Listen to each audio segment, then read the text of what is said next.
Hello everyone and welcome to angle-side relationships. Please copy the triangle down ABC. It looks like it's a right triangle, but we're not completely sure. And then copy the notes. Which side do you think is the largest, the smallest, and the mediumest? I have a funny word here for you all. I created the word mediumest, so it's not really a word. The largest side, it looks to be like it would be BC. And the smallest side looks to be about AB. And what I call the mediumest side, in this case, would be AC. Now, if we talk about angles, it appears as though angle A is the largest, and the smallest angle would be angle C. And again, what I call the mediumest side angle would be angle B. Now, if you think about that for a second, there's a direct relationship between the size of the angle and the side across from that angle. So the largest side, which in this case is BC, this piece here is across from the largest angle. We also have the smallest side over here, AB, is across from the smallest angle. And then the last case scenario is when I have something what I call the mediumest. So the mediumest side here on the bottom is across from the mediumest angle. So we're actually going to write that down in some notes. So let's take a look.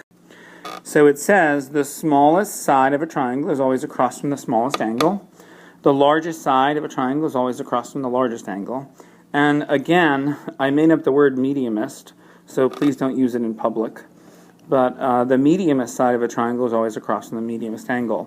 This also works in reverse. So if we looked at the smallest angle is always across from the smallest side. Largest angle, largest side, and again, mediumest angle, mediumest side. So now we're going to take a look at an example and see how we're supposed to answer that. Please make sure you copy this. I'll wait for you to copy it. 6 sentences. These 3 and those 3.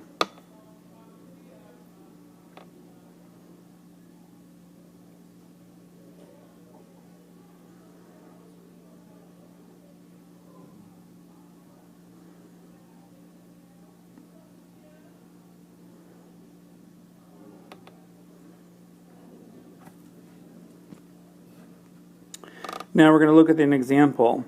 It says, given triangle ABC, if the measure of angle A, so stop and draw a triangle, ABC, and we're going to put in the measure of angle A to be 80 degrees, and the measure of angle B is 60 degrees, it's asking me to find the shortest side of the triangle. In order to do that, we need to find the 3 angles of the triangle. So we have an 80 and a 60, which equals 140. We're going to do 180 minus 140 to get 40. And now I know the last angle of the triangle is 40. And the shortest side of the triangle is going to be across from the shortest or smallest angle. The side that's across from the angle C of 40 degrees is in fact AB. So you would write something like AB. So I would write something like the following. AB is the shortest side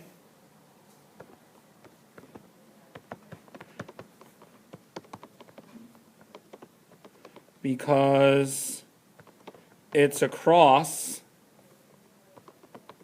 from the smallest angle.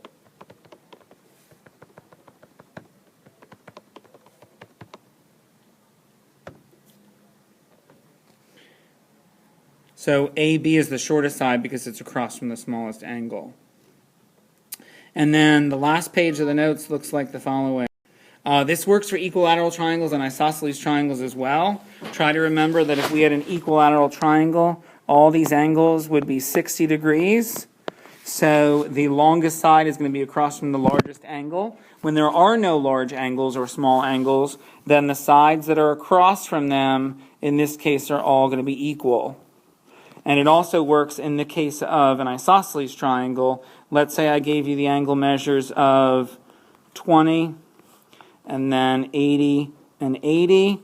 Of course, these two sides are congruent because they're in a direct relationship with the angles across from them. This 20 means that the 10 on the bottom would be the smallest side. All right, that's it. Thanks. Have a good day, and I'll see you tomorrow.